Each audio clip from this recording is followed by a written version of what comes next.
Hi everybody, welcome back. Again, Tony with Shinsho Yoga, and once again, I am on location again today at the Yoga Loft in Freehold. This is where I teach on Tuesday nights. I do a Tuesday night vinyasa class here. And today, I'd like to talk a little bit about the warrior poses. So start today with Warrior 1. Warrior poses can be a little challenging, more of an intermediate posture in that there is a lot going on in these postures to happen. It is not, if you just see it randomly, you think you're going to put one leg forward and one leg back and throw the arms up for Warrior 1. There is a lot of subtlety going on in these postures. And there is often, in my opinion, as always, been taught wrong a lot of the times to people. And the reason that happens is, from what I've seen, is that a lot of people, a lot of the teachers that teach yoga generally have a dance background and not a martial arts background. And they teach yoga like they teach dance. Yoga is not dance. Yoga is medicine, as I've said before, and it is not done for an aesthetic. It is not done for a specific look. Dance is done for a specific look. There are certain things that you're going to do, especially in the warrior type poses that you would have in a dance class. There's a lot of lining up of the body so it looks a certain way, where in yoga we're looking to put the body into certain positions to get certain things to happen. And especially for us in standing poses, we always want that length in the spine, that lifting of the crown, and that sinking of the tailbone. Right? And that can be very hard to do when you're going for an aesthetic. But when you line up properly, as it would be done for yoga, you can do that in the postures. Warrior 1 and Warrior 2 both come from martial arts. They actually are martial arts stances. Overly exaggerated martial arts stances, but they are martial arts stances.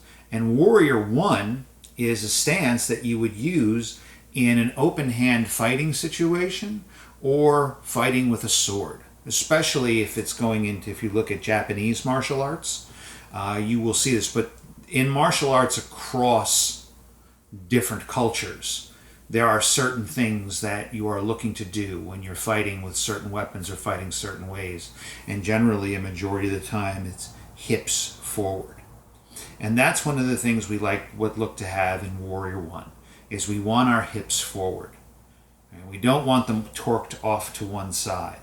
And this can often happen in this because people will line up the heels. We don't line up the heels in Warrior 1. In Warrior 2, there's an inline setup. But in Warrior 1, you want your hips square. You want your hips facing forward.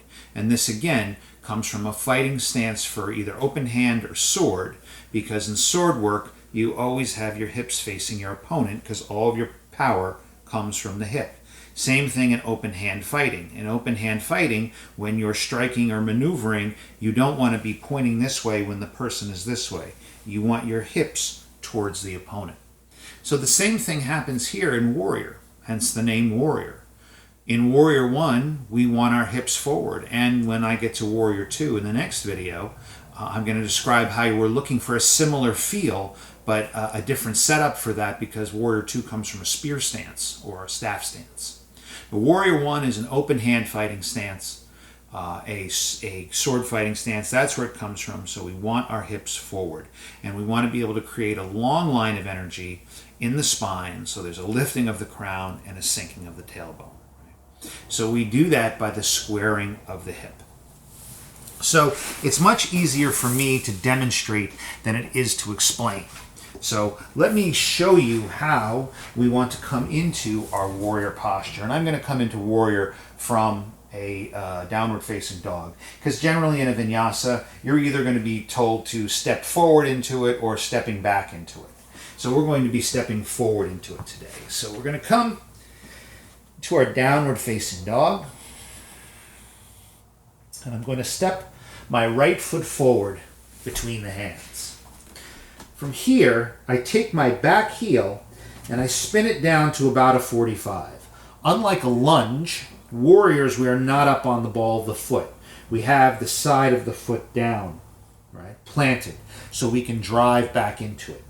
From here, I want to square the hips. Now this may mean that I need to adjust my stance, because if I'm doing this and my heel and instep are in line, that's not correct for Warrior One. I basically want my feet about hip distance apart. So maybe depending on your body, you might have to go slightly greater, right? Maybe slightly less depending on each person's body. But I want my hips facing forward. So when I rise up here, my hips are facing this way. I don't want them facing this way. If I have my heel and instep in line like this, my hips go, I can't, this is the best I can get. This is not proper. This is proper.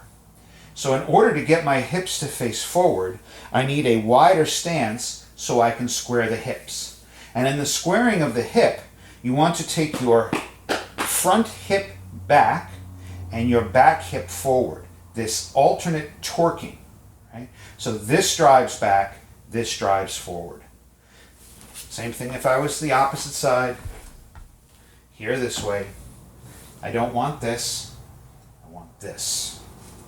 This drives back, this drives forward. Front goes back, back goes forward, squares the hips go forward. So setting up your stance so you can do that. You also want your stance relatively wide. This is not proper, this is too short. You can't get into it. You want to be able to be back, and it's all going to depend on the length of your legs in your body. I have long legs, so I take a very wide stance. You can see that my front foot is only about 5 or 6 inches from the front of the mat, and my back foot is only about a foot off the back of my mat. That's because I have long limbs.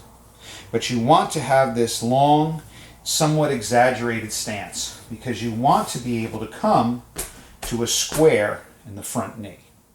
And this needs to be straight and drive back. So this drives, let me rephrase that, not drive back, drive down, because driving down will press this hip forward, right?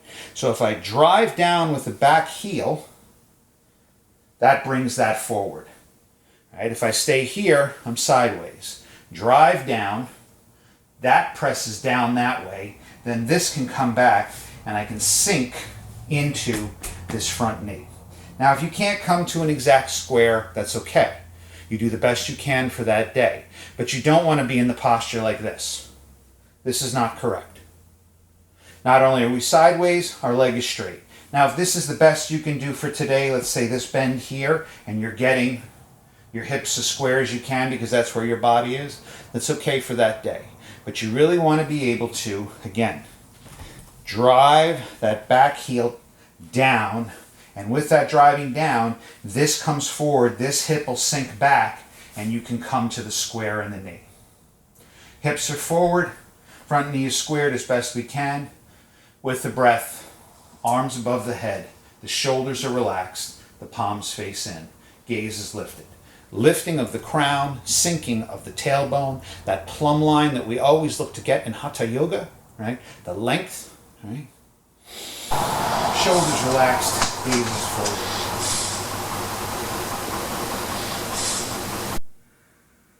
Same thing if I was doing it on the opposite side.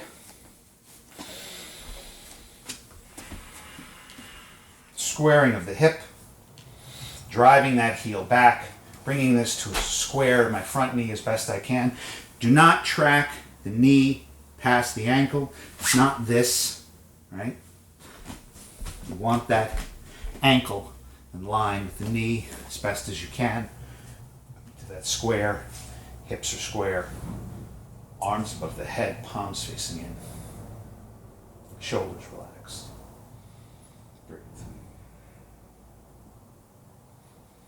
Sink.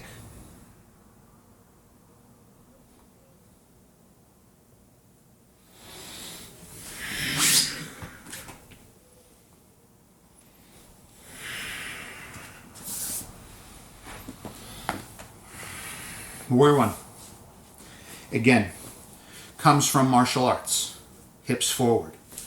Drive that back heel down. As you drive that down, that hip is going to come forward. Bring that front knee to a square as best you can. The arms are above the head. Let the shoulders relax. Don't reach. Don't do this. Relaxed. Allow the spine to lengthen. And breathe. There are other ways, other styles to do it. Ashtanga yoga, I often see they bring into Kali Mudra and they do this whole, right? We don't do that in Hatha, even though Ashtanga is a form of Hatha. But that's their own method that they do. We want the shoulders relaxed. Warrior 1, Virabhadrasana 1. Bit of a complex pose. Do the best you can with it. Any questions or comments, feel free to leave them below. Thanks again for watching. Namaste.